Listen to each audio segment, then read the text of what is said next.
السلام علیکم ورحمۃ اللہ وبرکاتہ۔ میں دین اور دنیا کا فرق سمجھانے کے لیے تھوڑا سا مطالبہ کرنا چاہتی ہوں۔ اگر آپ کو اچھا لگے تو دھیان سے اینڈ تک ضرور سننا۔ یہ جو ہم نے کانسیپٹ بنایا ہے نا، دین اور دنیا دو الگ الگ چیزیں ہیں کہ نماز پڑھو تو دین، جب بازار میں تجارت کرو تو دنیا، جب اسکول اور کالج جاؤ تو دنیا، جب مسجد میں آ جاؤ تو پھر دین۔ یہ کانسیپٹ در حقیقت غلط ہے۔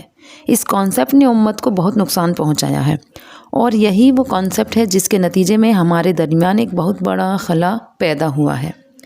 ماڈرن ایجوکیشن کو حاصل کرنے والے جو ہمارے نوجوان بچے بچیاں ہیں، تو آپ دیکھیں کہ دوسری طرف علماء کرام کے درمیان کتنا بڑا گیپ ہے کہ نہیں؟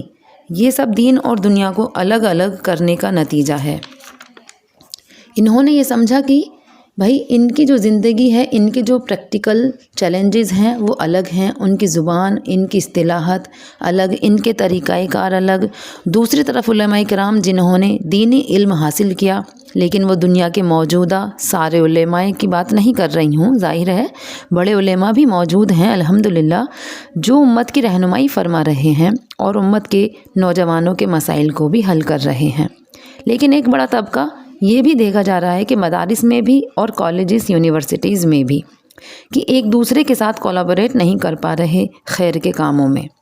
یہ ان کے چیلنجز کو نہیں سمجھ پا رہے، وہ ان کے مقام اور مرتبے کو نہیں سمجھ پا رہے۔ نتیجہ کیا نکل رہا ہے اس سے؟ کہ یہ خلا ہے، یہ جو گیپ ہے کہ یہ دین اور دنیا کو الگ الگ کرنے کا نتیجہ ہے، جبکہ دین آیا تھا اسی دنیا میں نافذ کرنے کے لیے۔ یہ دین الگ سے کوئی چند رسموں کا نام نہیں ہے، دین تو دراصل دستور حیات ہے، زندگی کا دستور ہے کہ زندگی کا طریقہ ہے۔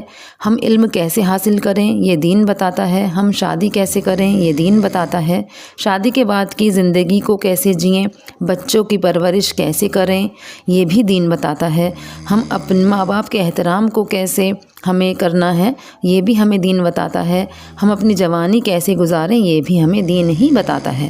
تو شریعت اسلامیہ کی زندگی کے ہر شعبے کا احاطہ کی ہوئی ہے کہ ہم نے اس کو چند عبادتوں کے ساتھ خاص کیا ہے۔